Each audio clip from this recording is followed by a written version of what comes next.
Why does revealing the hand upset us so much? When playing a game of cards with friends or competitive opponents, private knowledge of your hand is almost sacred. The advantage this brings to your opponent is almost unparalleled.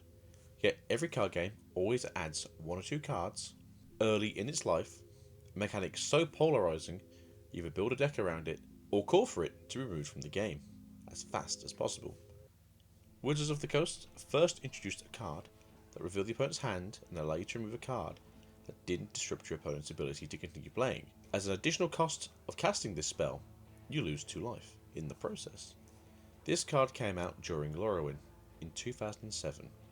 Thoughtseize is a card most Magic the Gathering players will consider the card for hand disruption. And as a casual player of Commander, I've dabbled with such a card, but this goes back further. Zer's Weirding, a card first brought into life in Ice Age 1995, makes all players reveal their hands. When an opponent would draw a card, anyone on the table could pay 2 life to have the new card sent to the graveyard. And this is when we see that there's a cost to having such power and knowledge. 1/10 of your life. In Magic, I've heard the saying that the only life that truly matters is the last one. In Alpha, we had the first take a look and rip style card, Word of Command. Look at your opponent's hand and play a non-land legal card. A card with little power early could be seen as the ultimate end for your opponent's chances the later the game gets. While this is how hand knowledge and the ability to rip a card started off in card games, the way Word of Command plays would end up being a total opposite of how the style of card would be known to most of us in the not so distant future. If you haven't seen this video by Rhystic Studies, how Thoughtseize itself was the deck around its release, please give it a watch. He is a much better creator for this style of content, and at 8.5 minutes is definitely worth your time.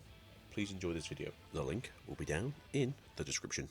On June 5th, 2023, Konami released a ban list that had moved a pointer of the Red Lotus from its limited status to forbidden. This would be the latest of 4 cards on the forbidden list that allows the user to see into the opponent's hand and remove a card from it. The other 3 being Confiscation, a spell card that allowed you at the low cost of 1000 life points to look at your opponent's hand and discard 1 card from it.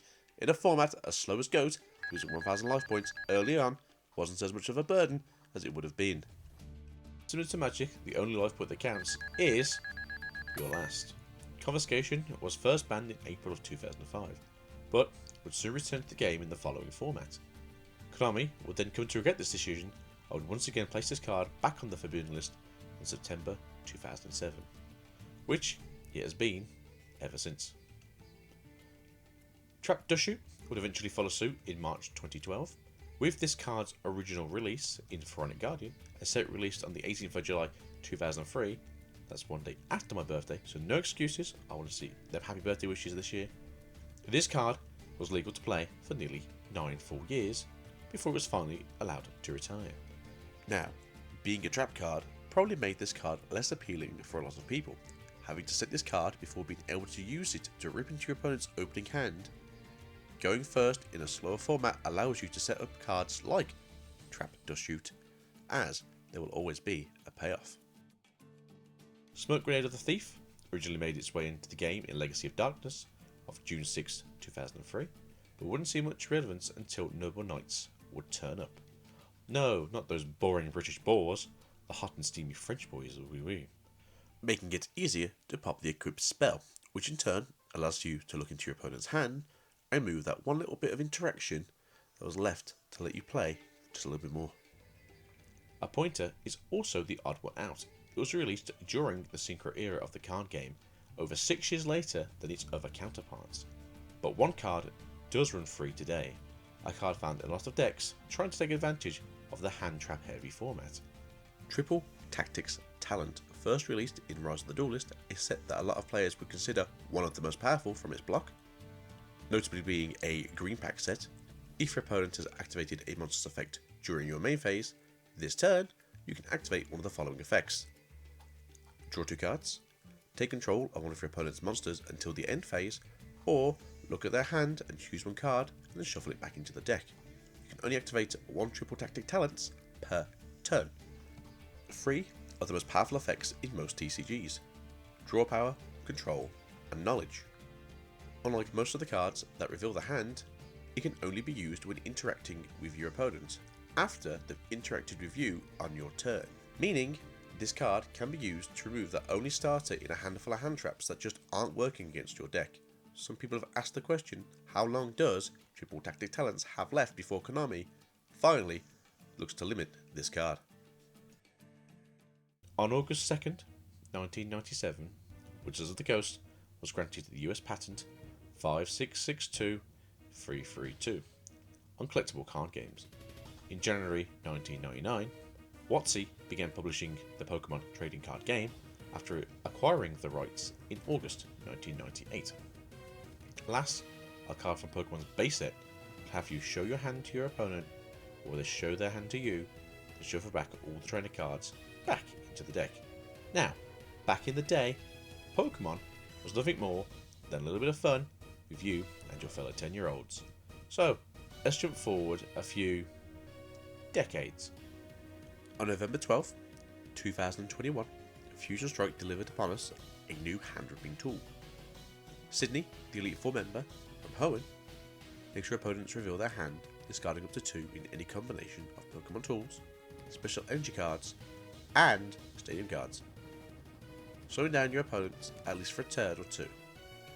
But hand knowledge at this point in the game might just be a little less oppressive, as a turn 1 player can't use support cards on their first turn, giving the opponent a chance to play their strategy before it gets spoiled. With Temporal Forces comes a brand new supporter, Eerie, who looks at your opponent's hand and discards up to 2 tool cards. Now I hear some of you saying, well, is that actually any good? With Temporal Forces comes Aces, in the form of tools, only allowing for 1 of this card per deck, as well as only 1 ace per deck. Removing that card before it had a chance to benefit the opponent would be quite the bonus. Now, Pokemon does have quite a few more reveal their hand cards, and in no order, here they are. Rocket Sneak Attack, Team Rocket, number 16. Secret Mission, Gym Heroes 118. Erica's Perfume, Gym Heroes 110. Looker's Investigation, Platinum 109. Psychic's Third Eye, Breakpoint 108. Captivating Pokepuff, Steam Siege 99. Peaking Red Card, Crimson Invasion 97. Morty, Lost Thunder 186. Olina, Rebels Clash 163. Ortega, Obsidian Flame 190. Erica's Invitation 151 at 160, and Grabber from 151 at 162. Finally, Clive from Paldean Fates at 78. Similar to last, there are also a few revealing of your hands, such as Ancient Ruins, Skyridge 119, and Good Manners, Gym Heroes 111. As this is a Digimon channel, I should mention the cards that Digimon also has. BT11, Dimensional Phase, a set which I will happily announce has so many problems that a card that can hand rip you might be one of the least worrying problems this set does have. Bargramon, the big bad of the Bargra army, who'd have guessed that right, has the effect of, on play, or when digivolving, if your opponent has 1 or fewer Digimon in play, look at your opponent's hand and trash 1 card in it. If your opponent has 2 or more Digimon in play, place 1 of your opponent's Digimon under 1 of the other Digimon as its bottom dissolution cards. As this is Digimon's first card that allows you to look at your opponent's hand and remove a card, you'd expect everyone to be running around with this deck, right? Not at all. I honestly can't remember seeing anyone play this deck in the last 14 or so months since this set has been legal. I've cast over 30 hours of competitive Digimon for multiple tournament organisers, and I can say, without a doubt, no one has ever won anything, at least at the high competitive level. Ravemon Burst Mode, released in BT13, versus Royal Knights, the top end of the Ravemon deck, to push an archetype whose goal is to keep you at 7 cards, so they can keep funneling the top card of your security into your hand, so they can slap you across the chops, with the effect of the Burst Mode. When digivolving, search your opponent's hand and trash 1 cards amongst them. Then, if they have 7 or fewer cards in hand, they add the top card of their security stack to the hand. Now, Burst Mode have the additional effect of falling off of the Digimon at the end of turn, which is quite interesting because Ravemon also has a lot of end of turn effects that help carry this taking a card from hand and adding top security to the hand gameplay loop. Agito, this deck must be the deck that's ruining the game, with horrible game plan. Right? Wrong. Again, not at all. Having to build up a stack to even get to a level 7, out in the case of Ravemon Burst Mode, is kinda hard, it costs time and resources. There's much better decks out there that make this deck irrelevant. There's 3 in this set alone, one of which is also hand ripping, just without looking at the hand. For instance, Barbamon, from the upcoming set EX6 Infernal Ascension, has an on-play, or when digivolving, trash one card from your opponent's hand without looking. When I can tell you, unlike every other card mentioned before this one, it's actually played, and it's also in a very good deck currently running around in Japan, fighting off Digimon mech suits and biblical bastards. Another deck you might have seen running the show at the end of 2023 was Mirage Galgamon, a deck that wants you to draw as many cards as possible so you can gain memory to make its 4-cost Digivolution look like it wasn't large enough in the first place. Laughing in Bloomlord. Burst Mode will return cards from your opponent's hand to the bottom of the deck till they go back to 8 cards in hand. Then you'll unsuspend. Not once per turn. Life is as dreadful as you thought it would be.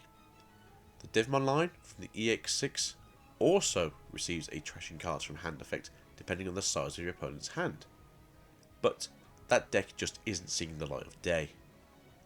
So, 2067 words later, why is revealing the hand so terrifying? Besides in most competitive games, showing your opponent your hand being a punishable offence, it leaves us vulnerable, exposed, even naked. Everything you've been told gets flipped on its head, taking you off guard and removing you from the moment. Some might say it would even tilt you to misplay. Now your opponent has figuratively got inside of your head. Revealing the hand removes the last little bit of safety you've been afforded. And as humans, sometimes that last little bit of safety is all we have left. Hey, Future Yugioh here. Just want to say thank you so much for watching this video. If you are still here at the end of this, it's really appreciated. This video took a lot longer than I thought it was going to take. Essentially, this could have been done 2+ weeks ago, but some personal issues came up, and essentially it's just been a lot of issues one after the other to try and just edit this video together. As you might be able to tell throughout the video, the audio has changed. I think 3 different times it got recorded. The bass edit, I wasn't happy with the sound. It sounded more like it was in a bubble. And you can see, you can kind of hear by my own voice. I've got a cold again, because like, if I haven't got a cold, I'm not okay apparently. Seems to be the way I live. I think there was then a recording done a couple of days after that where I sounded a little bit better, but I only got to record like a couple of lines. And then there's a lot of like the end stuff that you may just notice where it just goes from like bubble to clearer, which is the current setup we've got here. I'm not sure if it's working well, and you can probably hear like the background. It's like a churning noise, so I do apologise. It's just going on in the kitchen. But yeah, just thank you very much for being here. It's appreciated. Usual YouTube jargon. If you aren't subscribed, please consider subscribing, as well as just looking forward to more videos. We are again a Digimon channel here. Expect more Digimon content in the coming future. But until then, ciao for now. And again, appreciated. And hopefully this video was interesting and not filled with hateful people, because the video apparently upset a lot of people and I can't figure out where they came from. So there we go. But yeah, bye for now.